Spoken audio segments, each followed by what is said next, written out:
bring in the state attorney for Palm Beach County, Florida, Dave Aronberg. Dave, had you on the show yesterday. Did so great. We're bringing you back today. No, seriously, what do you think about this bill here getting through the Congress with aid to Ukraine? Republicans say no way unless there's border funding. What do you see? It's tricky. There's only a 3-vote Republican majority now that Santos has been expelled, and with McCarthy on his way out. So, time's a waste, and that's why Zelensky's here. It's urgent. It's hard to read the tea leaves, whether they have the votes. I think it was probably a really positive development for Ukraine and Zelensky that he showed up here in person to lobby people individually. But unless you're in the inroads within Congress, in leadership, you probably won't know for sure.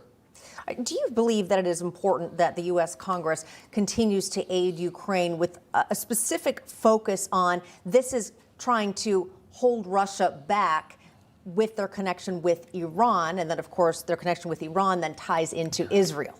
Yeah, Russia and Putin, they're tied in with Iran. They took the side of the Palestinians even after the bloody massacre on October 7th. That tells you where Putin is. He's not our ally.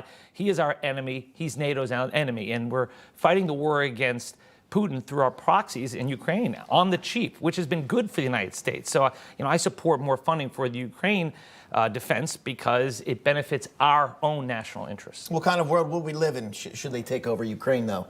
I think that's the big question. Where would we go from there? So, and that's the argument so many make. Won't end. Right. Let's talk about Hunter Biden, though.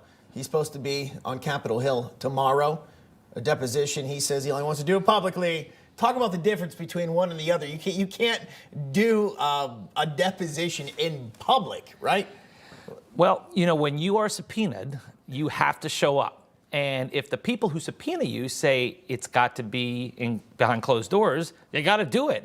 That's the rule. Now, there have been lots of people who have violated congressional subpoenas. Jim Jordan is one, so there's precedent for it. But look, as a prosecutor, when you're subpoenaed, you don't get to dictate the terms of your engagement. You don't get to say that I'm only going to testify if it's in public. So it's Hunter a precarious game. That's what I'm saying. That's what I'm saying. Like, look, I recognize that if you are given a subpoena, you got to show up. And it's a dangerous game that he's playing by saying no. Now, he also has other defenses. He could say, I've got these criminal charges pending. Fifth Amendment. He could do that. But this is something else. Cool. Dave Aronberg.